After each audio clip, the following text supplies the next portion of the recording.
Bismillahirrahmanirrahim. You can repeat it after me. You don't have to say it sound. Let's all say it together. Bismillahirrahmanirrahim. Alhamdulillah Rabbil Alameen Ar-Rahman Ar-Rahim Maliki Yawmiddin Iyyaka na'budu wa iyyaka nasta'in Ihdina as-siratal mustaqim Siratal ladzina an'amta 'alaihim ghairil maghdubi 'alaihim waladdallin. Amin. Bismillahirrahmanirrahim. Alhamdulillah Rabbil Alameen. Assalamu alaikum. I'd like to welcome everyone to America's Islamic Heritage Museum. This is the fourth in a series of programs that we've been doing on the histories and sharing the narratives of Muslims in Americas and throughout the United States. Today we're blessed with a brother that's been in the religion since 1953. 1953 is at least 66 years. I'm 65 years old. So he's been in the game for a long time. So there's a lot that we're going to share. This is the first time I think I'm going to share with him, try to be a host and ask him questions, but we're going to allow him to share his experience. Hopefully we'll talk about the 50s, his experience that he went through in the 50s, different people and personalities. Then hopefully we can talk a little bit about the 60s, and then maybe experience in the 70s. And then so forth. This is Brother Richard Hassan, originally from where? Philadelphia. Originally from Philadelphia. And I met this brother maybe 10 years ago, 15 years ago. Time flies. They say he was a historian. His experience. I talked with him one time. He said that he spoke with and used to be the captain of Minister Lucius Bia. Those that are historians, or those that know anything in history about the Nation of Islam, Minister Lucius Bia used to be called the Dean of the Ministers. He was before Malcolm, before Farrakhan, all of them. It was Minister Lucius Bia. Minister Lucius Bia is the minister that when Malcolm got out of prison, came down to Elijah Muhammad's house, he opened the door for him. Minister Lucius Bia was the minister that was the minister of Master Temple, Muhammad's Holy Temple number 4 in Washington, D.C. when it was built from the ground up. He was that minister that was the motivating force behind that. And that was the only temple that was built from the ground up during the days of Elijah Muhammad. So Brother Richard Hassan, when did you come into the Nation of Islam and where and how? Yes, sir. I came in the Nation of Islam in 1953, and I had heard it back in 51 and 52. We had a brother named Charlie Sims who was in jail with the Honorable Elijah Muhammad, and Charlie was from Richmond, Virginia. And he came up to Philadelphia and opened up a barber shop. And everybody that sat in the chair, he would teach them about the Honorable Elijah Muhammad and about the Nation of Islam and, you know, how to get your X, to get rid of the white man's name. And in that time, a lot of you, how many of you remember Minister Jeremiah Shabazz? The National Secretary, John Albee. And we had a whole family, the Hyman family. They came into the Nation of Islam. And see, we were a very bad gang right up the street from where Brother Charlie had his barbershop. And we would see Minister Jeremiah and the first pioneers. They had suits and ties on, and we would look at them and say, man, them guys are communists, you know? But we didn't know, you know? And because we knew they hung in the bar right across the street. And they stopped hanging in the bar, and they started walking together, you know, blue suits, red ties, and I said, wow. And we used to watch them. And so eventually, our gang said, we'll go around to that temple and see what they're talking about. So we all went around there, and you had to get searched, you know, before you went in there. In fact, they wasn't at the temple. They met in Marcus Garvey Hall in Philadelphia. And Marcus Garvey Hall was at 16th and Columbia Avenue, which is now called Cecil B. Moore Avenue. And Marcus Garvey Hall was where the people that followed Marcus Garvey had their meetings. And so they had rented the second floor of that hall, and the Marcus Garvey people was on the top floor. And they had no heat in there. So you had your overcoats on and everything. And so we went up there. And before really going up there, our gang, we had a very bad gang in Philadelphia. We had a lot of gangs. And I used to work in a drug house. And the drug dealers who owned the house and all, he would come in, he had the satchel bag full of drugs, marijuana and all, and he put it on the coffee table. And our job was to roll the joints, you know, and smoke the joints. We weren't getting no money, but was getting high as we could be. But anyway, we had a gun, 22 caliber gun, and we used to put one bullet in. How many of y'all know what Russian roulette is? Well, at that time, Johnny Ace, if you remember Johnny Ace, that was a popular song in the 50s. And he did that. He shot himself and killed himself. So we was doing that. We would put the bullet in the chamber and spin it. Click. Pass the gun around.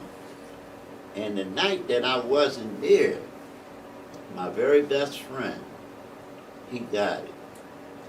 The bullet hit him. Bang! And I said, oh, boy, what am I going to do? So I heard, you know, I was hearing the teachings of the Honorable Elijah Muhammad, and I went home and I prayed.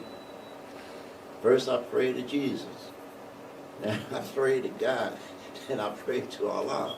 I said, one of y'all got to save him. If he saved his life, then I'll stop doing all this.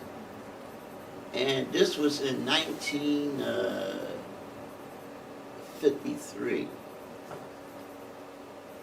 They couldn't move the bullet. If they moved the bullet, he would have died. So they left it in his head. He was kind of paralyzed and everything. And so I said, if you save his life, I'll give all this stuff up and I'll become a Muslim. And so I stopped right then when I seen what was happening to him, and Allah kept him alive. He lived up until about 2007 with that bullet in his head. And that kept me straight, because he was my best friend. If you saw him, you saw me. And when you make a covenant to Allah, and Allah guides you, He's with you, you know. And so that's how I became in the Nation of Islam. And it was a blessing for me. And at that time, we used to take our trips to Chicago, you know, for Savior's Day. And what I realized, going to Chicago, Harold Johnson was the main restaurant on the turnpikes and all. We could go in there and get our food, but we couldn't sit down. We had to take our food out and, you know, eat in the cars and all like that. And so I was seeing this kind of prejudice going across Pennsylvania, you know. And I grew up in an integrated neighborhood in Philadelphia. So we used to have basketball games with the white boys and all like that. And my first thing was to beat them up. You know, I would beat them up. You know, I'd start fights because I didn't like them. But I did have some white friends, you know, and I would beat these white boys up. And, but see, all this was sinking in. And then, you know, where, I know you heard of the Philadelphia Art Museum. And they have Sylvester Stallone outside as Rocky. And a fictional character, you know? So we used to walk down to the art museum, and while we were walking down there, the white people would see us coming down there. And they alert everybody in the neighborhood. I don't want to use the word, you know, I'll just say in. And so they would come out the house, and we would fight them just to go down there by the museum to play. And also, we fought them coming back. And in South Philly, where the Navy Yard was, they had a swimming pool. We would walk all the way from North Philly all the way down to the end of Broad Street, where the Navy base was, to go swimming. And the Italians, they would see us coming through the neighborhood. And they called all their people, and we fought them going all the way. We weren't scared of them. We fought them going to go swimming. We fought them to come back. But I'm just explaining how the pockets of prejudice was in the city of Philadelphia. We had a movie theater on 26th and Girard Avenue called the Fairmount Movie. And we had to, we pay our movie fare, but we had to go up to the balcony. And Girard College, I don't know if you ever heard of Girard College. Stephen Girard, he was the treasurer of the United States during the 1700 and all. And he stole all this money from Haiti. And he became a banker in Philadelphia. He was one of the richest men in the United States at that time. So he built this college called Girard College for poor white boys. And they used to come, the boys used to come to the movies when we had to go upstairs, and we threw everything down on them. Candy, soda, water, everything. So the management said, well, as the movie filled up from now on, we could sit behind the white people, and then the rest of us could go upstairs. But that still didn't stop us from beating them boys up, you know. It's a lot worse. I don't even want to tell you about that. But anyway, that was my blessing. And then I didn't go to school. We had built a brand new youth study center for people that was, you know, truant and didn't go to school and everything. And so Memorial Day weekend, they put me away in this youth study center, brand new place. And they had the Memorial Day parade on the Parkway. And I was looking out the window at the parade. So I said, well, what happened? Every door I went by to, I heard the click, because they would lock every door you go through. And that click just hit me. I said, I'm never going to jail, you know, because that click I heard of locking the doors, it just sunk into me. I said, I'll never go to jail. And I think Allah never did. But it just stuck with me. And my brother, he married a young lady from Denver, Colorado. He was a World War II veteran. And he was going to be stationed, or they was going to send him to Korea. And he married this young lady from Denver, Colorado. So he came and got me out. I stayed overnight in the youth center, and he told them, he said, I'm going to take him with me out west, which was a blessing, because I only stayed overnight. And we went to Denver, Colorado. And I stayed there for over the summer, and I worked at Walgreens drugstore. And see, in those days, Walgreens had soda fountains and all that in there, you know. So I worked in there, you know, cleaning up around the soda fountains. And then my sister-in-law, my brother's wife, her uncle had a shoe repair place. So I went in there after I got off from work, and I was learning how to, you know, repair shoes and all like that. Then I got another job at the Denver Post newspaper. So I had 3 jobs out there in Denver. And so when the summer was over, I had to come back to Philadelphia to go to school. But I didn't go back to school. I like working, I like making money, so I got jobs like that. But it was a blessing for me. And anyway, I started going to the temple. And at that time, Minister Malcolm was sent to Philadelphia to help us get started. We had, we didn't have newspapers, you know, Muhammad Speaks and Muslim Journal. We didn't have those newspapers. We had the Pittsburgh Courier. I hope y'all remember the Pittsburgh Courier. Well, the Pittsburgh Courier, it was only 10 temples when I came into the Nation of Islam. So we wanted to be number 11, and we were in competition with Boston, Massachusetts. So they became number 11, and we became number 12. But we were the top paper seller in the whole country of selling the Pittsburgh Courier. And so that's when the Honorable Elijah Muhammad wanted to start the South, you know. So I have a picture here, and brother, I mean, he probably can run off some of these pictures for you. But I want him to have, I got a lot of stuff for him to put in the museum, you know. But these are the believers that the Honorable Elijah Muhammad sent down to start temple number 15. This here sister right here, Sister Laura, was the first sister captain in Atlanta, Georgia. She's still alive today. She lives in Philadelphia, but she has Parkinson's disease.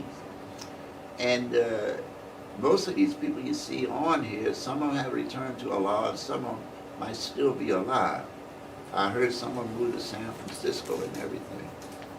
So if I understand you right, you're saying that these believers came from out of Philadelphia, right, and went to start Atlanta, Georgia, last year. Yeah. And also, they also started in Tennessee. Some of these left for Tennessee, Alabama, Florida, and Atlanta. That's how the South really got started, out of the brothers and sisters out of Philadelphia. And that's how the South really got started. I used to teach in Birmingham, Alabama. I used to teach in Tuscaloosa, Alabama, back in the 50s. One week I'll be on the west coast of Georgia to go to Alabama, and the next week I would be on the east coast where I would go to Savannah, Georgia to teach, you know. And so that was a blessing for me. And we used to have ministers' classes, how to talk to people, how to get them to be interested in what you're telling them, you know. And the first time I got up there, Minister Jeremiah, he was the captain at that time. So I saw him in the back, and he kept doing this. So I would do this, you know, and he would do it again. And I'm talking, I would do this. So after I came down, he said, "Brother, I was trying to tell you to get that smile off your face." I didn't know, you know. But then we had to go to Dale Carnegie. How many of you know who Dale Carnegie was? Well, Dale Carnegie was the institute that the movers and shakers of America had to go to learn this. How to talk to people, how to run an organization, public speaking and all like that. So some of our brothers took that course and some of us didn't. I didn't take it, but we learned a lot from that. And also, how many of you remember J.A. Rogers? Well, J.A. Rogers was a historian, and he had 100 amazing facts about the Negro and all like that. And we used to have those periodicals to go all over the city, door to door. At that time, we would call it fishing. We would fish the people into the temple. And we used to walk over the bridge from Philadelphia to Camden and go to door to teach, tell the people to come over to Philly and hear the teachings of the Honorable Elijah Muhammad. And on Tuesday nights, we would go up to Newark, New Jersey, to help them to get started. We would go up there and we would fish, and we would help them bring the people in. And also, at that time, by us selling so many papers, Pittsburgh Courier, we had, the Honorable Elijah Muhammad said he's going to send us down south. I went down south in 1957. This first group went down in 56. So we came down behind them. But once we hit Atlanta, and it just blew my mind, because you had all those colleges there, historical black colleges, Spelman, Morehouse, Morris Brown, Clark, all those colleges. And then we had a black Wall Street in Atlanta, Georgia, millionaires. They had drug stores called Yates and Milton.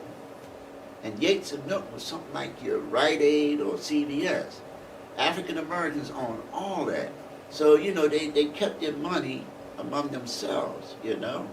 And then the house that we live in belonged to Martin Luther King's sister. That's who we paid our rent to, you see. And we paid our rent to her. And we were able to go into the colleges and invite the people to the temple. And also, I became a conscientious objector in 1950. The Korean War was going on. And so the Quakers, you know, they don't go to war. And so what they do, they either get assigned in some kind of way to help, you know, but they will not pick up arms. And I went to the Quakers in Philadelphia and I learned how to be a conscientious objector. And so I became a conscientious objector. And what happened, once I got that, so when you leave one state, you got to go to Board of Registration to let them know that you're coming into that state in case they wanted to draft you. So when I hit Atlanta, I went into the registration office. So the clerk, she said, "Oh, you're a conscientious objector." I said, "Yes, ma'am." So she said, "Well, you're a citizen of this country, aren't you?" So I looked up on the wall, so I saw a colored fountain, white fountain. I said, "Ma'am," I said, "if I'm a citizen of this country, can I drink out that white fountain?" She shut up. She couldn't say no more. Then I had to go to get registered, the physical examination. I was supposed to have been there at 7 in the morning. I show up at 12 o'clock. So the sergeant looked at me. He said, "You know you're supposed to be here at 7 o'clock. I said, "Oh, yes, sir." He said, "Well, you ain't getting nothing to eat." Well, we was eating one meal a day back then, so it didn't bother me. So anyway, he said, "You're a conscientious objector?" "Oh, yes, sir." I said, "I never held a gun. I don't know what I had." I said, "You put a gun in my hand, I might shoot you." He got away from me. And so out of all those 300 people in that armory, he sent everybody home except me. And he said, "We keeping you overnight." I said, "Okay." So I just went. I had all these beds in the armory. I just took me a bed and went to sleep, because I knew I was in Allah's hand. So he came early in the morning, tapped me on my feet, said, "Oh, you can go home now." So, "Okay, see you." So that was a blessing. I'm just trying to pinpoint of how Allah guides us and is with us, you know. So anyway, in Atlanta, we had our temple, and I was a part of security. I would go around the temple to, you know, make sure everything was secure. So I seen these two white guys peeping in the window trying to see what they could hear or whatever. So they didn't know I was standing behind them. So the FBI, they were FBI agents, and they saw me, and his buddy, he ran. I mean, he ran and left his other partner there. And I scared the partner. I said, what are you doing? He said, I'm FBI. He pulled out his identification. His hand was shaking like this. And I snatched it from him. I said, oh, Agent so-and-so. I said, what are you doing? He said, oh, well, they want us to listen in on your talk. I said, okay. So I gave him his stuff back. And then another week later, they were back outside with these bazooka cameras, watching everybody going in and out the temple. So when they saw me, they put it down and split in the car. I said, alhamdulillah. But then I got a job in a warehouse in Atlanta. And the boss, he came to me and said, Richard, he said, FBI agent out here want to talk to you. I said, okay. So I went up to him, I said, yes, sir. He said, I'm Officer so-and-so, agent. And he showed me his identification. And then he asked me, he said, Brother Richard, you've been teaching these brothers how to become conscious objective. I said, oh yeah, yes sir. So he said, well, let me ask you about brother so-and-so. I said, hold up. I said, did you talk to brother so-and-so? He said, no. You mean to tell me you come on my job to stop me from working, to ask me about somebody you ain't even talked to? He said, oh yeah, I thought maybe. I said, no, you didn't think nothing. I'm going back to work. And I left him standing there.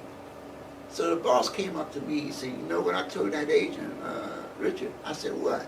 He said, I wish I had 100 Richards working for me. And that's what he told me. The boss told me. Because, Honorable Elijah Muhammad, bless him. Honorable Elijah Muhammad told us, go on the job. Don't take no time. Be on time, do your work, and we work right through lunch and everything. You know, that's what we were taught. In fact, when Malcolm had first came to Philly, Malcolm, when he came here, he was a longshoreman. He became a longshoreman in the city of Philadelphia, working on the waterfront. And so the brothers, we had jobs in sweater factories, suitcase factories, and all this other stuff. So a lot of brothers were saying, I'm reclaiming my own. They was bringing home sweaters and suitcases and all. And Malcolm said, brothers, no, that's not reclaiming your own. You're stealing. So he stopped us from doing that. But we thought about we was reclaiming our own. But we weren't, the Honorable Elijah Muhammad don't steal. He told us that. So we didn't steal. Be on time, And the boss, wherever you work, they will love you. And but Malcolm, he worked on the waterfront. I mean, he talking about coal. He would go to work on the waterfront. Then we had we were growing so fast. We had FOI houses all over the city. FOI houses where all the single brothers lived, And we would go, and Malcolm would be there in one of the FOI houses, and we would learn how to cook. We learned how to make whole wheat bread. We learned how to make bean soup. We learned how to make, all the foods that we were eating in that day and time. And he told us, we used to stay up half the night. But we got up, we went to work, came back, and all of us took our baths and everything to go to the temple, because the temple was only 2 blocks away. And we go to the temple to set up posts and all like that to get for the people to come in. And, I don't know how we did it. I mean, we just was working all the time. We wasn't looking at TV. Now, I got to admit now, I look at Jackie Gleason and Red Skeleton and Jonathan Winters. I look at all those, because those are pretty clean programs on TV with what's on there now. But see, I have looked at that because I wasn't looking at that stuff back there because we were too busy to look at all those programs back in the 50s. And see, that was the blessing. I thank Allah for giving us. And so now, I'll cut it short. If anybody want to ask any questions or... I do. I want to back up for a few minutes. Bless you. When Honorable Elijah Muhammad got arrested here in Washington, D.C. in 1942, he told the FBI, Conatel, that, I'm not sure if it was 7 or 9 temples that he had. At that time, there was only 4 that had numbers. Yeah. So, it took a requirement that you had to have 25 members or a lot of members Right. in order to get a number. Right. Was Philadelphia part of that early 9? No, Okay. not at all. Because like I said, when I came here, it was only 10 temples at that time. Okay. It was only 10 temples, and so we were trying to become number 11, and Boston was trying to become number 11. So that's how we became number 12. So what years was Philadelphia organized as a temple? Not with the number, but when they started meeting. Oh, we started meeting after we moved out of Marcus Garvey Hall, and Mountain found this building of 26 and Columbia Avenue on Bailey Street. And when we got that building, it had a restaurant upstairs, and they had the meeting place downstairs. And so that's how that we got our number 12. And the thing about it, it was so packed, and we searched the people. And the way Malcolm used to teach, now this is the wintertime, people forgot their coats. They went out of the place because he put some stuff out there, and then we used to let white people in our temples back then. But we would put them on the front row. They could come in, we didn't discriminate against them, we searched them, we let them in, and we sit them right on the front row, and we'd be talking about them like, And, but then the Honorable Elijah Muhammad stopped that when he had the convention or a public address in Detroit, Michigan. And the police didn't want to give up their firearms when they came to the meeting. So then the Honorable Elijah Muhammad shut it down and said from now on, no more white people in our meetings, And so that's how that started, But we did used to let them in, and we used to put them right on the front row to hear the teaching of the Honorable Elijah Muhammad. How long did Malcolm stay inside of Philadelphia, and then when did Imam Muhammad come in and be a minister? Well, the thing happened, Imam W.D. Muhammad, he honored his father, the Honorable Elijah Muhammad, sent him to be the minister of Philadelphia. And I had already been down south, and I was having a fit because I wanted to be up here with him, because we did know that he was going to inherit it, And I was just going crazy down south because I said, I want to be back up here. Okay, I want you to kind of reiterate, because when we go a little bit later on in the years, you just said that you knew that Elijah Muhammad, that W.D. Muhammad will inherit it? Yes. How did you know that? Well, because we had this little inside, it was some of the believers from Chicago used to come to Philadelphia and drop hints to us about WD, Because I know when I came in '73, we were here over Rosman from the ministry. Yeah. That he was going to be the chosen one. That Faraz wrote on the back of the door. Right. That he was going to, his name was going to be W. Muhammad, and that he was raised that way. This was before he even came in leadership. Right. We heard that. Right. Okay. Yeah. So you wasn't in the Philadelphia area No. when he was here. How did you get into a relationship or become the Minister Lucius Bion? Well, after he left Washington, he became the minister down in Miami, Florida. Then he left Miami and came up to Jacksonville. And I was the captain in Jacksonville when he came. And, I was in awe of him because I knew he was the dean of all the ministers, And, he just fascinated me. And just to be around him and everything. That's how I learned, what I know a lot today by being around him, because when we was in Atlanta, all his, the Honorable Elijah Muhammad's major ministers wanted to be the minister in Atlanta, Georgia. So when we got with Minister Jeremiah and us got to Atlanta, Georgia, all these top ministers was there. Isaiah, Lucius Bay, Malcolm, Brother Artie from San Francisco, who else? But they were all there because they wanted to be the minister in Atlanta, Georgia.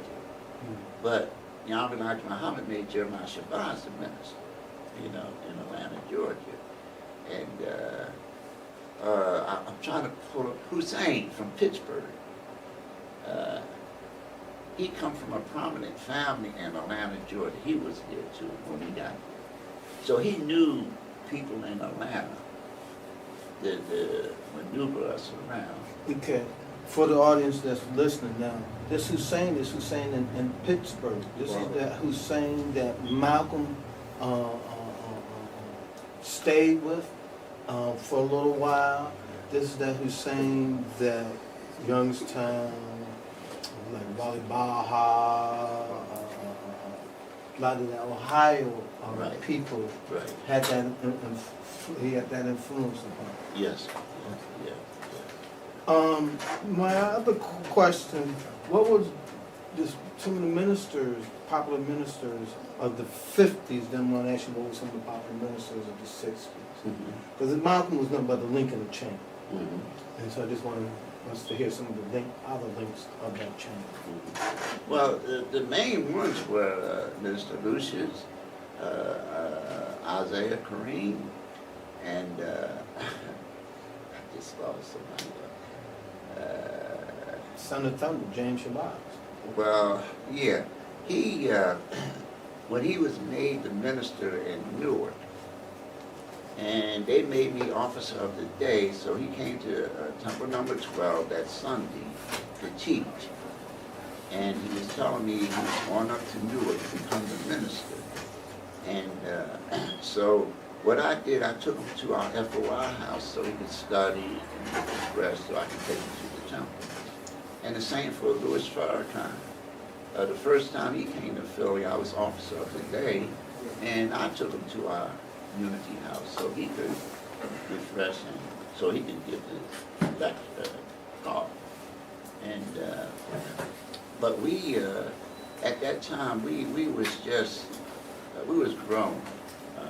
Philadelphia was really growing. I think we outdid Chicago. We outdid the whole nation because it was only 10 temples. Yes, sir. I understand, my brother. I've been blessed to work and been around Philadelphia. People, they think that y'all are top of the clock.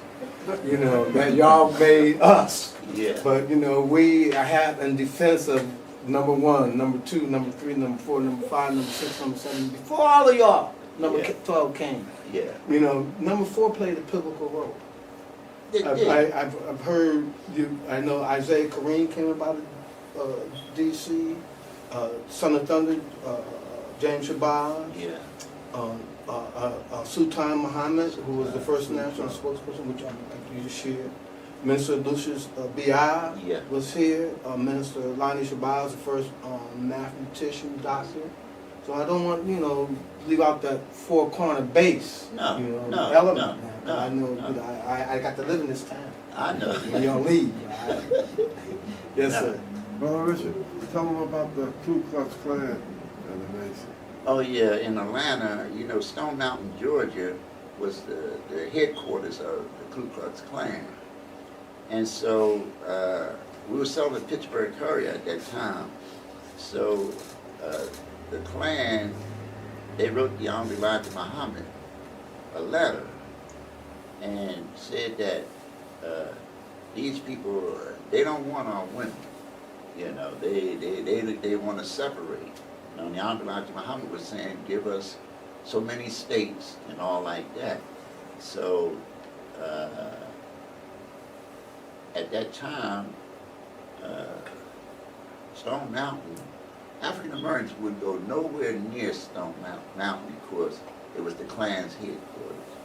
And they still, I think, got a statue of a Confederate statue or something there. But anyway, Minister Jeremiah and Minister Malcolm was to go there.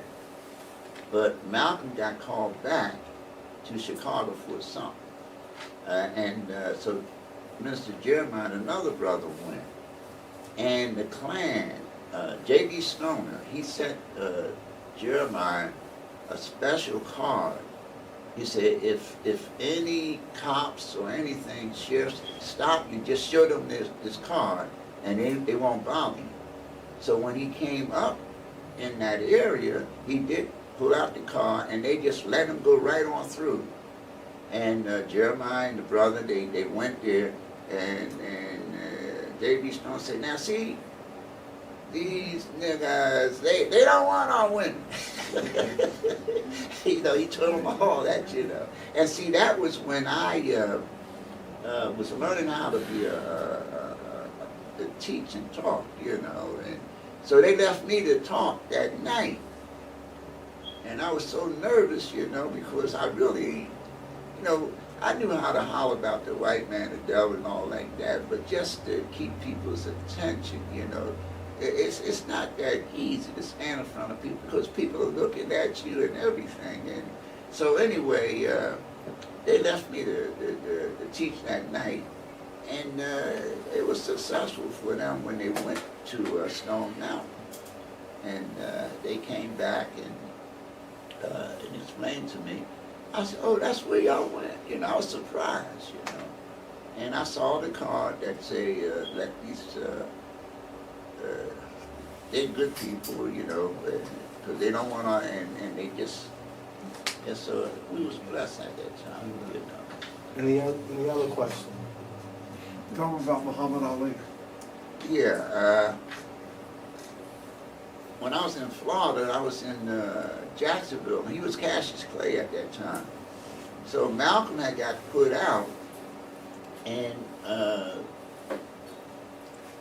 Muhammad Ali sent him an invitation to come down there to Miami, because that's when he was going to fight in Miami. And so Muhammad Ali was doing his tour, so he came into Jacksonville. I was working in the hotel. And as soon as I saw him, I said, I'm taking you home with me, you know. I said, I want you to meet my wife. So I took him home with me, him, and my wife. And he sat there, and I mean, the brother could eat. You know, he could eat. So I said, listen, I'm going to show you how to be a conscientious objector. I'm the one that taught him to be a conscientious objector. That's where he got. When he said he's going to be a conscientious objector, I taught him at my kitchen table in Jacksonville. I said, this is how you become a conscientious objector. And that's where he went, and he told them that he would not go. He said, ain't no, was it Korean or? Call me. Yeah, call me, you know. And that's where that statement came from. And he became a conscientious objector. And I did teach him, you know, how to be a conscientious objector. I thank Allah for that. And I gave you some stuff on him, you know, that you can put in the museum. You might have to really protect it so it don't walk. I mean, I understand. Yeah, and thank Allah for that. Thank you. Yes, sir. Yeah, I don't know how old you are. I'm 83. Alhamdulillah. 83. I thank Allah. Yeah. Any more questions? If not, I'm going to ask a different type of question. Yeah. Okay. This question, I'm going to ask, what were some of the teachings of the Nation of Islam that has helped you to become a Muslim today? One example, for me, and this is just one of them. One of the prayers we was taught, and now I know it's the prayer of Abraham in the Quran, but it was surely I taught myself to you about trying to be upright. To him who originated the heavens and the earth, I am not polytheist. Surely my prayers, my sacrifice, my life, my death are all for thee alone. Of all the worlds, no associate with thee, because I am commanded. You know, I mean, I'm not saying it all, but Yeah. this prayer is a mantra for me to come to serve Allah to give myself to Allah. One of the things that I saw, another benefit that I saw in the Nation of Islam, were that in the Quran it teaches that fighting is prescribed for you. You know, fight or you mustn't fight for your own. That's what we was taught in the nation. We used to march. That dawah or fishing, we was taught that was the fight. To do good work, that was the fight. You know, and I don't see that we've been able to translate that into other communities to, you know, to see that work, that dawah, engaging in the community, is that fight, that battle, that jihad within it. What are some of the things that, for you, on the teach, then one more point before I go. I was in Canada and the guy questioned me. He said, when did we get the Quran? I kept pressing it. You know, and I know we had got the Quran in the Ali, but we put it on the shelf. We didn't read it. And so I told him, I said, we didn't get the Quran in 1975 when I opened it up and started reading it and engaging. Right. But he pointed out, he said that, and he looked at the years that we was Muslims and functioning, and the time that we had the Quran. He said in India they had the fiqh and sunnah for 1,000 years before they got the Quran. You know, and we have fiqh and sunnah. The general orders: do not steal, do not lie, do not cheat. Those are the moral codes to strengthen you doing what is right. What is fiqh. And then later on we got the Quran. You know, I was taught that what Elijah said that he wasn't here to teach us our religion. He was here to clean us up. And one of the things that I was blessed with Imam Worthy Muhammad told me, he said that one time when his father put him out the house, Right. he told him, go read Surah Luqman. If you go read Surah Luqman, paraphrasing, it teaches you to respect and honor your parents. Right. But they try to teach you other than worshiping Allah, do not follow them. God is one. Right. So along with Elijah Muhammad was reinforcing to him that God is one. Right. It's at your time. Yeah. So what were some of the things for you? Well, in that sense, I understood that a whole lot. And also, I remember I used to be on post on Savior's Day. And it would put me right up front under the Honorable Elijah Muhammad. The Honorable Elijah Muhammad could talk. I mean, he would talk 6 or 8 hours. And I'm standing on post almost 8 hours. And I know I blacked out in a sense because when I woke up, Captain Sharif was standing in front of me. And I said, oh, maybe he'll relieve me. He didn't relieve me, you know. See, but that's the discipline we learn, how to stand post, regardless. I mean, cold, whatever, we was out there. And that did help me through my life. And you can't be ungrateful. That's the main thing I always say every night. Don't be ungrateful, because Allah is always with you. You know, when I came back to Philly in the early 70s, I got a job at that time. The bread companies, I don't know if you remember, Tip Top, Wonder Bread, and Bond Bread, Dry Hoppers. At that time, they wasn't hiring no African Americans. And I got a job with Drake's Cake. And Drake's is out of New York. Yankee Doodles and Ring Dings and all these other Devil Dogs.